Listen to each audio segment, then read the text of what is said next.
Hi there, and welcome to The Student Economist. Today we're going to be looking at the housing crisis in the UK, the problems it's creating for future generations as they look to enter the housing market, how it came to be, and also how the government can try and solve the issues moving forward.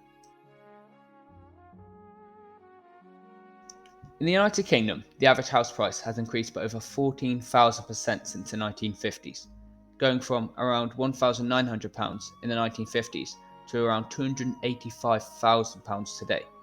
Meanwhile, the rate of inflation in this time has only increased by around 3,000%, and with the average 25-year-old making £30,000 a year, the thought of owning a home seems out of reach and impossible for most.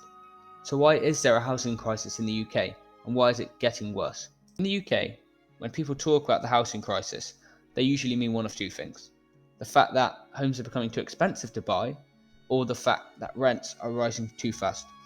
And this has been building for decades in the UK, especially in places with a wide variety of jobs and good transport links, such as London or Manchester. And this comes down to the fact that demand for housing in the UK has been increasing over time due to sustained population growth and less people living in shared homes. Whilst meanwhile, the supply has slowed due to harder access to permission to build more homes and longer planning delays, which has created excess demand and caused the prices of homes and the price of rents to skyrocket. This excess demand is shown in the graph above, as when the black line dips into the negative, we can see that demand exceeds supply for housing. And this trend has continued and is shown in years such as 2016, where the demand for housing was 430,000 units higher than supply. This graph shows the trends of the demand and supply for housing over time, with the blue line representing the supply and the yellow line representing the demand. And we can see after the dramatic drop in supply, the yellow line representing demand has stayed above supply, and there's been excess demand for housing, and why we have a housing crisis in the UK. Now you may be wondering, why has there been a reduction in the rate at which new houses are being built? And it comes down to three or four main factors. These include the strict planning laws in the UK, as in the UK only 234,400 homes were built in 2022-2023. It was largely due to the fact that the systems in the UK are largely localised, and local councils have a lot of power, and it can take months or years for projects to be approved, which slows the rate at which new houses are being built. There's also policies called Green Belt land restrictions, and these cover 30% of the total land in England, and they are restrictions that make it basically impossible to build on them, as they're seen as environmentally valuable. But a lot of these land isn't actually environmentally valuable and is being mismanaged. And also, there's been a huge decline in social housing, as in the right to buy scheme, more than 2 million council homes were sold and bought back, but only 1 in 7 were replaced, which has led to a massive drop in supply of social housing.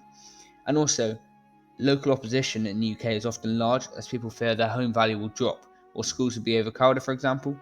The Not in My Backyard term is used to show this, and a 2021 YouGov poll found that 52% of homeowners opposed new developments where they live, and this leads to new developments often being halted and stopped before they are completed.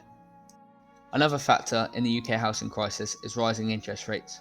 This is because since 2021, the Bank of England base rate was 0.1%, but now it's over 5%, which means the cost of borrowing has skyrocketed. And if you're trying to buy a home worth £250,000 with a mortgage, your monthly repayments could now be £300 to £500 more than just 2 years ago, which means even if house prices do fall, the housing crisis might not be solved, as the cost of getting a mortgage could still be out of reach. There are various ways which politicians and the government as a collective can work to solve the UK housing crisis, and some of the policies they've talked about include building on the green belt, pushing for affordable housing quotas, and proposing rent controls or taxes on second homes to free up the available supply that there is to a wider range of people. But none of these are quick fixes, and many governments have been afraid to act decisively, partly because house prices rising benefits older voters who already own homes, who tend to vote in much higher percentages than younger voters, so they are reluctant to move in this direction, even though it would benefit society as a whole. In conclusion, the UK housing crisis isn't just about bricks and mortar, it's about opportunity, fairness, and generational inequality. If housing is unaffordable and out of reach for our future generations, how do we expect young people to build stability, start families, or save for the future? So here's the question: should the government take stronger action, or is the free market just doing its thing? Let me know what you think in the comments, and if you found this helpful, hit subscribe and like the video for more breakdowns like this one. Have a good day.